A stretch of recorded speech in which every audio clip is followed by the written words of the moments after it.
جو مجھے پتا چلا ہے کہ جنیوا میں بہت امپورٹنٹ میٹنگ ہو رہی ہے میاں صاحبان کی، انہوں نے برملا کہنا شروع کر دیا ہے کہ اسحاق ڈار صاحب کو ریپلیس کرو، کیونکہ اسحاق ڈار صاحب جو ہیں وہ کسی کی سن نہیں رہے ان میں سے۔ بلومبرگ کا کہنا ہے کہ اگر آئی ایم ایف نے یہ پیسے دے دیے، خود وزیر اعظم شہباز شریف صاحب کو 2 دفعہ یہ بات کہہ چکا ہوں، اور یہ میں وہ بات کر رہا ہوں جو میں پرسنلی ان کو کہہ چکا ہوں۔ پاکستان اگر پرابلمز میں ہے آج، تو پاکستان کے اپنے اندر جو اس کے دشمن ہیں۔ السلام علیکم، آپ دیکھ رہے ہیں مبشر لقمان یوٹیوب چینل۔ میرا نام مبشر لقمان ہے، اور اس وقت جناب شہباز شریف صاحب جو ہیں وہ بھرپور کوشش کر رہے ہیں کہ جنیوا میں کسی طرح جو انٹرنیشنل ڈونرز ہیں وہ پاکستان کو $16.3 ارب سیلاب فنڈ کے لیے دے دیں۔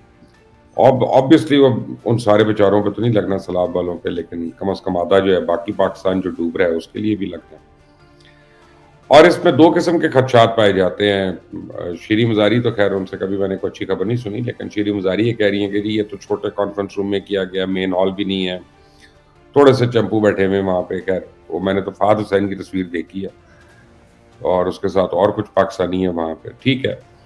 وہ شیریں مزاری صاحب بات یہ ہے کہ کانفرنس روم چھوٹا ہو یا ہوٹل روم ہو یا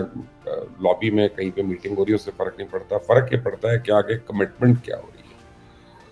اور اس وقت 2 قسم کے شکوک و شبہات ہیں، اور یہ شام تک، آج رات تک صورتحال جو ہے وہ مکمل طور پہ واضح ہوگی ہمارے لیے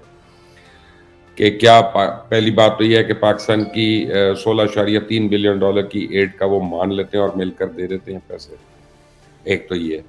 دوسرا یہ ہے کہ وہ یہ نہیں مانتے اور کہتے ہیں کہ ہم نے برائے نام دینی ہے، یا ہم نے صرف کھانے کے لیے دینی ہے اور ادویات کے لیے دینی ہے، اور وہ $1-2 بلین جو ہے اس کو کمٹ کر دیتے ہیں over a period of time. تیسرا یہ ہے کہ وہ آپ سے کس قسم کی ایشورٹی مانگیں گے کوئی بھی ایڈ دینے سے پہلے کہ آپ اس میں سے چائنا کی قسطیں نہیں واپس کر رہے، آپ اس میں کسی اور کی قسطیں واپس نہیں کر رہے، اور وہ پاکستان کے اندر ہی لگ رہا ہے، اور زیادہ تر خاص طور پہ سیلاب زدگان کے لیے لگ رہا ہے۔ تو یہ وہ مرحلہ ہے جس پہ میاں شہباز شریف کو بڑی محنت کرنی پڑے گی، اور آئی ہوپ کہ اس دفعہ وہ تقریر لکھوا کر گئے ہوں، اور اگر انہوں نے خود سے وہاں پہ اپنے الفاظ استعمال کر کے اور ان کا چناؤ کر کے انہوں نے تقریر کرنا شروع کر دی، تو وہ بڑی ہی ایک اپولوجیٹک سی تقریر ہوگی کہ میں یہاں مانگنے نہیں آیا،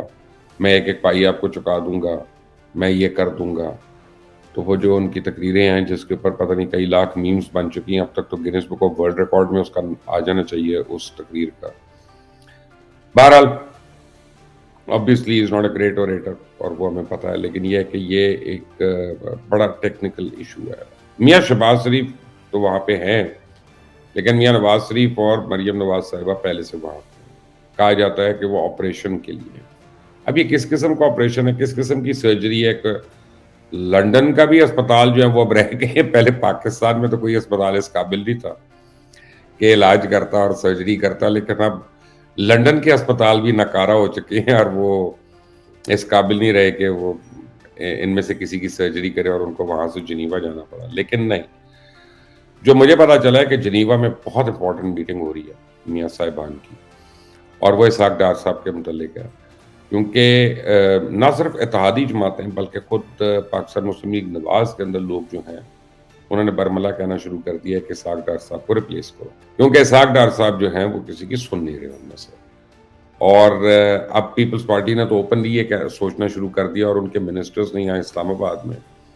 اوپن یہ ڈسکشن کر رہے ہیں کہ یار اگر ہم اگست ستمبر اکتوبر تک ان کے ساتھ چلتے ہیں تو یہ ان کا جو بوجھ ہے مہنگائی کا وہ تو ہمیں بھی لے کے ڈوب جائے گا، کیونکہ ہم جو مرضی کسی کو کہیں کہ جی ہمارا اکانومی سے کوئی تعلق نہیں، کہیں گے آپ تو اس حکومت میں ہیں اور آپ اسی حکومت کا حصہ ہیں، تو جو چیز ہمیں کل کرنی ہے وہ ہم آج کر لینی چاہیے۔ تو میرا خیال ہے کہ اس پہ پیپلز پارٹی نے ابھی تک تو کوئی فیصلہ نہیں کیا، لیکن پیپلز پارٹی جو ہے وہ اس پہ کرے گی فیصلہ جب حکومت نے جانا ہوگا، اس سے تقریباً آپ سمجھیں مہینہ پہلے یا 2 مہینے پہلے یہ فیصلہ ہوگا، کیونکہ ایونچولی ان ڈفرینسز کو لے کے انہوں نے الیکشن کیمپین میں اترنا ہوگا۔ الیکشن تو ان لوگوں نے ایک دوسرے کے خلاف لڑنا ہے، ایک دوسرے کے سامنے لڑنا ہے، اور جو پیپلز پارٹی کی اپنی اسٹرانگ ہولڈ ہے، یعنی سندھ، آپ سمجھیں سندھ میں اس کا سب سے بڑا کانٹے دار مقابلہ جو ہے وہ تو JUIF سے ہوگا، تو جمعیت علماء اسلام سے۔ تو آج اگر وہ چپ بیٹھے ہیں تو کل کو حلقوں میں جا کے انہوں نے ایک دوسرے کے خلاف باتیں بھی کرنی ہے، تو اس کو بلڈ اپ کرنا شروع کرنا ہے کہیں سے۔ اسحاق ڈار صاحب کے لیے کافی مسائل ہو رہے ہیں۔ اسحاق ڈار صاحب جو ہیں وہ ایک ان پاپولر فگر کے طور پہ سامنے آ رہے ہیں، کیونکہ وہ ہر ایک کی بات مانتے نہیں ہیں اور وہ آرام سے لوگوں سے بلیک میل نہیں ہوتے۔ لیکن مجھے ایک بات کی حیرانی ہے کہ اسحاق ڈار صاحب بھی کئی باتوں پہ بڑے ریلیکٹنٹ ہیں۔ میں آپ کو ایک ایگزامپل دیتا ہوں کہ آئی ایم ایف سے ہم نے لینا ہے 2.1 یا 3 بلین ڈالر، اور بلومبرگ کا کہنا ہے کہ اگر آئی ایم ایف نے یہ پیسے دے دیے تو پاکستان کے اوپر سے تمام خطرہ ہٹ جائے گا۔ تو یہ کوئی اتنی بڑی اماؤنٹ نہیں ہے جس کے لیے ہم کو اتنی پلاننگ کر رہے ہیں، اور میں بڑی دیر سے کہہ رہا ہوں، اور میں خود وزیر اعظم شہباز شریف صاحب کو 2 دفعہ یہ بات کہہ چکا ہوں، اور یہ میں وہ بات کر رہا ہوں جو میں پرسنلی ان کو کہہ چکا ہوں، آمنے سامنے بیٹھ کے کہہ چکا ہوں، اور کم از کم 30-40 لوگوں کے سامنے میں یہ کہہ چکا ہوں، جس پہ انہوں نے مجھے یہ بھی کہا تھا کہ آئیڈیا بہت اچھا ہے لیکن اس پہ عمل درآمد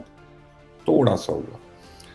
وہ یہ ہے کہ میں نے کہا ہر چیز کی قیمت جب انٹرنیشنل پرائسنگ پہ ہو رہی ہے تو آپ ٹوبیکو یا سگریٹ کی قیمت جو ہے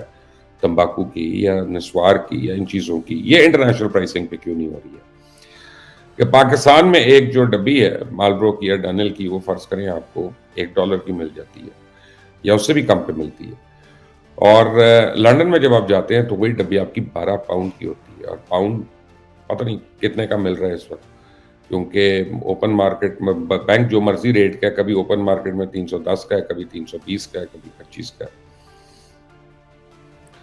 تو اور 50 لاکھ سگریٹ ہمارے روزانہ بکتے ہیں۔ یہ تو وہ ہے جو ریگولر بکتے ہیں، جو انڈر دا ٹیبل بکتے ہیں، جو ٹیکس نہیں دیتے یا ٹیکس چوری کرتے ہیں، وہ اس کے علاوہ ہے۔ تو اگر 50 لاکھ سگریٹ جو ہیں وہ آپ اس کو اس انٹرنیشنل پرائسنگ آپ اس کی کر دیتے ہیں، اور یہ وہ پرائس ہے کہ جو تیل کی وجہ سے جیسے ہر چیز مہنگی ہو جاتی ہے، ٹرانسپورٹ مہنگی ہو جاتی ہے، خرچہ مہنگا ہو جاتا ہے، بجلی کی وجہ سے لوگوں کا کاروبار جو ہے وہ بند ہونا شروع ہو جاتا ہے، گیس کی وجہ سے لوگوں کو شدید بحران کا شکار ہو جاتے ہیں جب مہنگی ہوتی ہیں یہ چیزیں۔ تو اگر آپ ٹوبیکو پروڈکٹس کو مہنگا کرتے ہیں اور ویپ پروڈکٹس کو مہنگا کرتے ہیں، جو اس حکومت میں کافی کوشش ہو رہی ہے کسی طرح ویپ کو یہ لیگلائز کر دیں، جو کہ کرمنل افیکٹ ہے، جو کرمنل بات ہے پوری، یعنی اس کی سمجھ نہیں آتی ہے مجھے، تو وہ آپ کو کم از کم 4 سے 5 بلین ڈالر سالانہ جو ہے وہ ایکسٹرا مل جائے گا۔ اب میں کوئی ماہر معیشت تو ہوں نہیں، مجھے اتنا تو نہیں پتا، ہو سکتا ہے اس کی سیل ڈراپ ہو جائے، سیل 50% بھی ڈراپ ہو جائے تو تب بھی آپ کو 2 بلین ڈالر کا تو ہدف مل جائے گا۔ اور سب سے بڑی بات ہے کہ جو آپ کئی بلین روپے آپ ہر سال جو صحت کے لیے خرچ کر رہے ہیں، کارڈیک ڈیزیزز کے اوپر خرچ کر رہے ہیں، پلمنری ڈیزیزز کے اوپر خرچ کر رہے ہیں، اپنے ہیلتھ کیئر یونٹس کو آپ بڑھائی جا رہے ہیں، وہ سارا کام ہو جائے گا۔ سو یہ تو ون ون سچویشن ہے۔ تو صرف پیٹرول پہ بڑھا کر آئی ایم ایف کو ہم کیوں خوش کرنا چاہ رہے ہیں، یا بجلی کے اوپر بڑھا کے ہم ٹوبیکو کے اوپر، تمباکو کے اوپر، سگریٹ کے اوپر، پائپ کے اوپر، نسوار کے اوپر، گٹکے کے اوپر، یعنی گٹکا تو خیر جائز لیگل نہیں ہے، لیکن جو چیزیں ہیں لیگل ان کے اوپر، سپاری کے اوپر، ہم ان لوگوں چیزوں کے اوپر کیوں نہیں بڑھا سکتے؟ کیوں ہم پان کے اوپر زیادہ ڈیوٹی نہیں لگا سکتے؟ کیوں ہم چھالیا کے اوپر نہیں لگا سکتے؟ کتھے چونے پہ نہیں لگا سکتے؟ اور ہم اپنا ریونیو سٹریمز نہ صرف پوری کریں بلکہ لوگوں کو ڈسکریج کریں کہ وہ ان چیزوں سے ذرا دور ہو۔ تو یہ میری سمجھ سے تو یہ بالا تر ہے فی الحال، لیکن آج رات کو پتہ چلے گا۔ اور دوسری بات یہ ہے کہ سعودی عربیہ، قطر اور یو اے ای، ان تینوں نے بڑی یقین دہانی کرائی ہے پاکستان کو، اگر آئی ایم ایف آپ کو بیل آؤٹ کرتا ہے تو پھر ہمارے پاس لیگل آپشنز ہیں آپ کو پیسے دینے کے لیے۔ تو یہ اگلے چند دن بڑے کرٹیکل اور اہم ہے پاکستان کی معاشی مستقبل کے لیے، اور یہ اگلے چند دن اسحاق ڈار صاحب کے فیوچر کے لیے بھی بڑے اہم ہیں کہ انہوں نے کنٹینیو کرنا ہے کہ نہیں کرنا، کیونکہ خود اب نون لیگ میں ان کے خلاف بڑی آوازیں ہونا شروع ہو گئی ہیں، لوگ سوال اٹھانا شروع ہو گئے ہیں۔ عمران خان خوش ہیں، عمران خان کے جو کی بورڈ واریئرز ہیں وہ کیا کر رہے ہیں کہ اپنے زمانے میں جو عمران خان کے دور حکومت میں گندم اور آٹے کے لیے لائنیں لگی ہوتی تھیں، وہ تصویریں پرانی اٹھا کر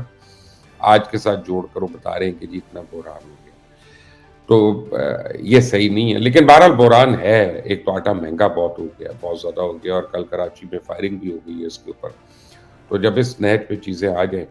تو there is something very seriously wrong. اور میں نے چیک کیا اسلام آباد میں لوگوں سے، کیونکہ دیکھیں جب میں وزیر تھا پنجاب کا تو اس وقت بھی آٹے کا بڑا شدید بحران ہوا تھا، گندم کا بحران ہوا تھا، اور ہم لوگوں نے اس کے اوپر